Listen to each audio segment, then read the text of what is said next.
ওই ছেলেটা কিছুদিন ধরে আমাদের ফলো করছে, তুই কি চিনিস ছেলেটাকে? আলিফা কলেজের সামনে দাঁড়িয়ে প্রান্তিকে কথাটা বলল। কোন ছেলেটা? তোর ডান সাইডের দিকে যেই ছেলেটা নীল কালারের শার্ট পরে আছে ওই ছেলেটা। প্রান্তি ভ্রু কুচকে তার ডান দিকে ঘুরে তাকালো। সে নিজেও ছেলেটাকে চিনে না, তাই সে অত একটা পাত্তা না দিয়ে বলল, আমিও চিনি না, দেখিয়ে তো বখাটে ছেলে মনে হচ্ছে, ওসব দিকে একদম পাত্তা দিবি না, যত পাত্তা দিবি ততই সাহস পারবে।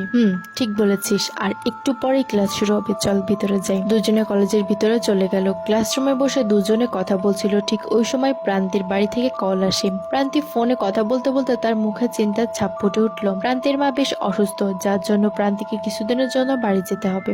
বাড়িতে মা বাবা আর একটা ছোট ভাই আছে। আলিফা প্রান্তির সাথে কলেজ থেকে চলে যেতে চাচ্ছিল, কিন্তু প্রান্তি বলল, তোকে যেতে হবে না, আমি আজকে রান্না বান্না করে যাব, আর তুই ক্লাসের নোটগুলো আমাকে পরে দিয়ে দিস। প্রান্তি চলে যাওয়ার পর আলিফা আরো 2টা ক্লাস করার পর একটার সময় বাড়িতে যায়। ততক্ষণে প্রান্তি বাড়ির উদ্দেশ্যে বেরিয়ে গিয়েছিল।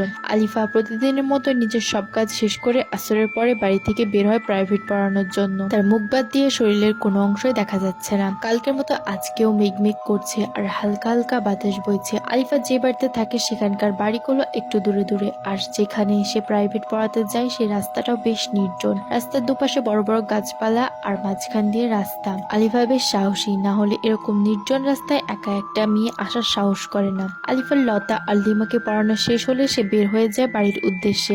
রাস্তা দিয়ে হাঁটছে আর তার রাতের স্বপ্নের কথা ভাবছে। সে বুঝতে পারছে না এই স্বপ্নের মানে কি। স্বপ্নে মেহেরাবের থেকে দূরে থাকতে বলছিল, অথচ সে তো মেহেরাবকে ঠিক মতো চেনেও না। এসব ভাবতে ভাবতে তার চোখ যায় সামনের ভাঙা বাড়িটার দিকে। আলিফা দেখে মেহেরাব ভাঙা বাড়িটার সামনে দাঁড়িয়ে আছে, পরনে তার সাদা শার্ট আর প্যান্ট। সন্ধ্যার নিভো আলোতেও তার ফর্সা চেহারা উজ্জ্বল আলোর মতো চকচক করছে। তাকে দেখলেই বারবার প্রেমে পড়তে মন চায়। আলিফা মুচকি হাসি দিয়ে সামনে এগিয়ে যায়। মেহেরাব আলিফাকে দেখে তার দিকে ঘুরে দাঁড়ায়। আলিফা মেহেরাবের সামনে এসে দাঁড়িয়ে বলে, আজকেও আপনি এখানে? কোথাও গিয়েছিলেন নাকি? এরপর দুজনেই পাশাপাশি হাঁটতে থাকে।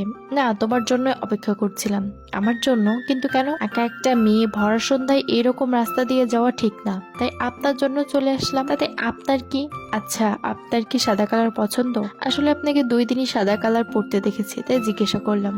ভাবতে পারেন পছন্দ আমার। এরপর কিছুক্ষণ দুজনেই নীরব হয়ে আছে। নীরবতা ভেঙে মেহরাব একটু হালকা কেসে বলল, ভালোবাসো? কথাটা শুনে সাথে সাথে আলিফা মেহরাবের দিকে অবাক দৃষ্টিতে তাকালো। তখন মেহরাব গভীর দৃষ্টিতে আলিফার দিকে তাকিয়ে বলল, ভালোবাসো কাউকে? আলিফা কথাটা শুনে জোরে একটা নিঃশ্বাস ছেড়ে বলল, না, বাসি না, কিন্তু বাসতে চাই একজনকে। সেটা কি?